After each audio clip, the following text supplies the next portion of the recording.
Hi, and welcome back to the channel. On today's discussion, we're going to talk about habits of highly successful investors. So I hope you watch to the end because these are things that can help you make money over a period of time. Hi, I'm Gerald Marquardt. I'm a certified financial planner. And on this channel, we dedicate it towards those 50 and under, those people that should have learned things in college and high school, but they never got around to teaching you. So let's get into this idea of what are the habits of highly successful investors. Well, the first one is lifelong learning.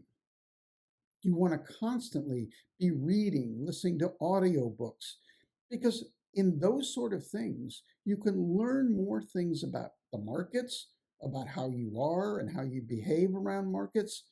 These are valuable tools that you can get.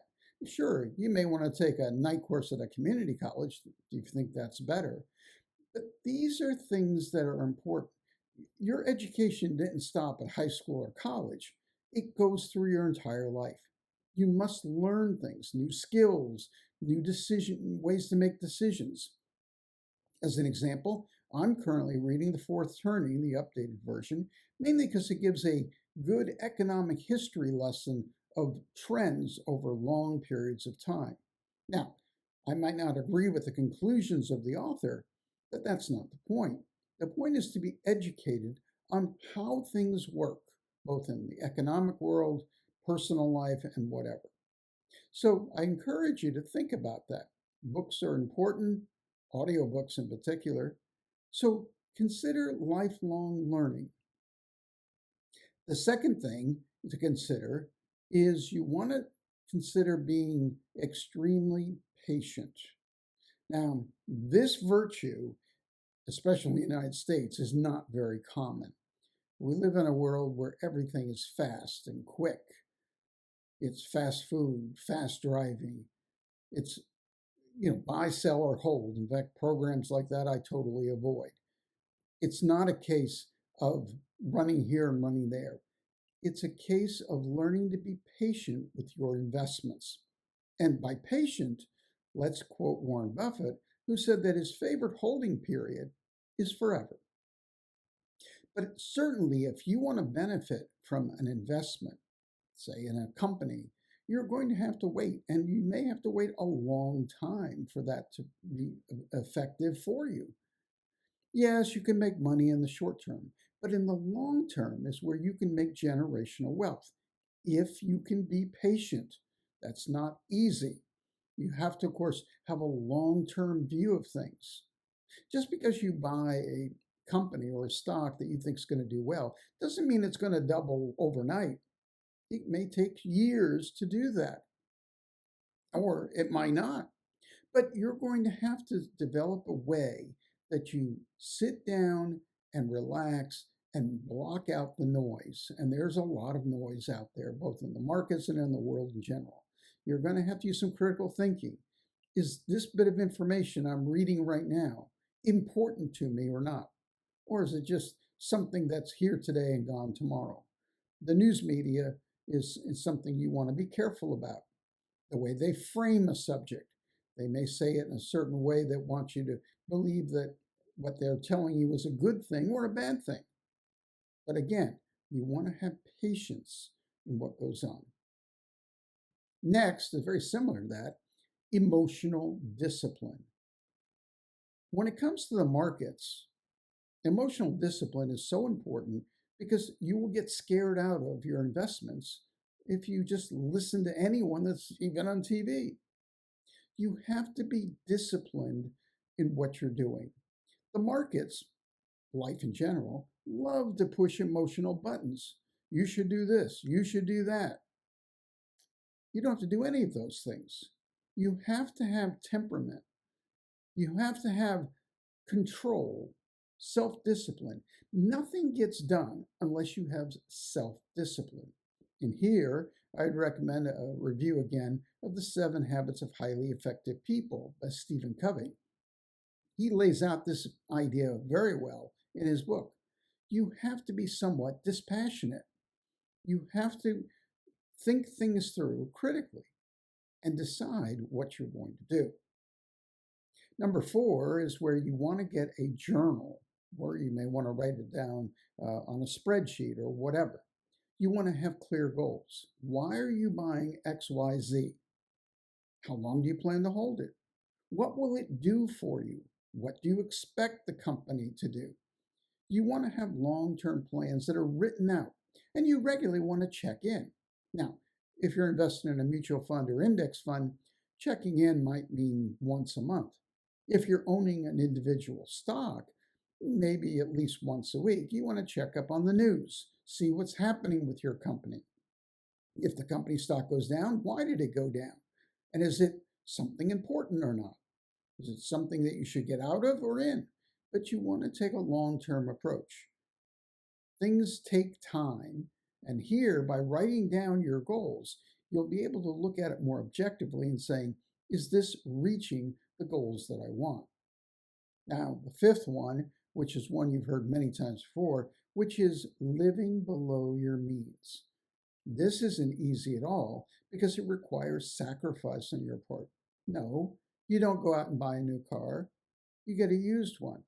No, you don't go out to the restaurant every night, but rather you eat at home. These are not popular things to do. No one likes this. They want to feel like they're the best in the world, that they deserve the best, that everything belongs to them. Well, if you live below your means, you shouldn't have much problem in creating wealth over time.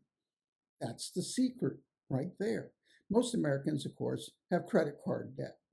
And the reason they have the credit card debt is because, well, they look at their incomes and say, that's not enough, but I deserve more, so out come the credit cards. That's not a good way to live.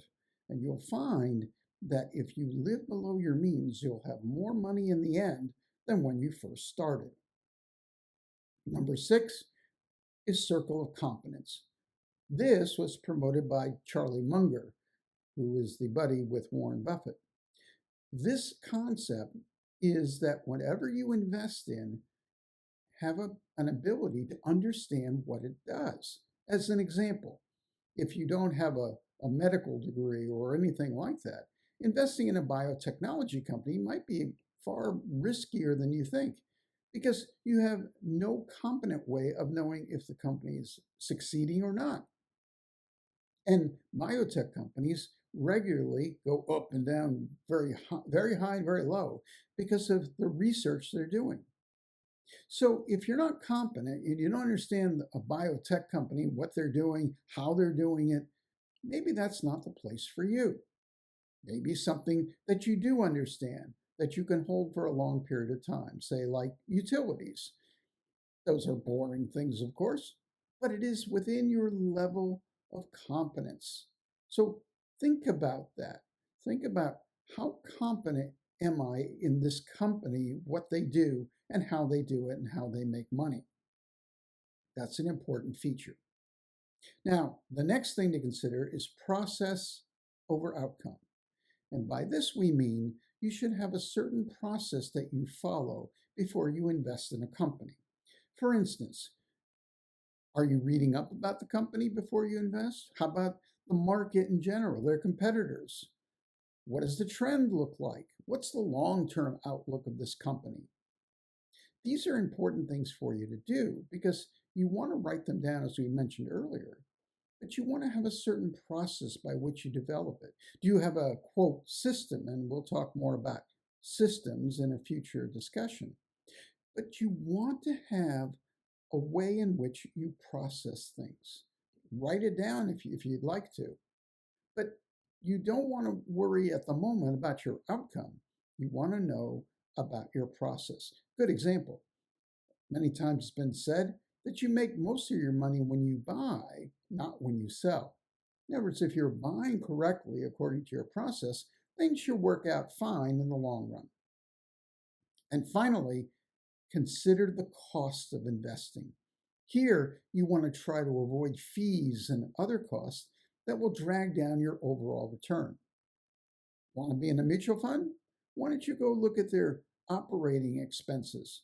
See how much they're going to take out of the returns you're going to get, or even in that case, the losses you might get. Look at the cost of professional management. Is that worth it to you or not? Does it seem too high? Is it something that you are willing to pay? Magazine subscriptions, books, all these things are costs that you want to evaluate because they eventually affect your overall returns. They reduce them, by the way. So cost is an issue for you to look at. So these are 8 different habits that successful investors have. Now, your choice is which of these, if not all of them, you're going to follow. Certainly, you want to develop them over time. It's not easy. Markets go up, markets go down. You need to be long term in your approach, patient, and not emotionally involved. Those are really hard things to do, things to develop, but they're really about you, not so much the markets. And that's true of all of life, by the way. So I hope you got something out of this. I hope you like and subscribe and leave a comment below on the material we've discussed. Hope you share this with other people. I'm going to leave you with one final thought. To invest or not to invest? That is the question. Have a good day.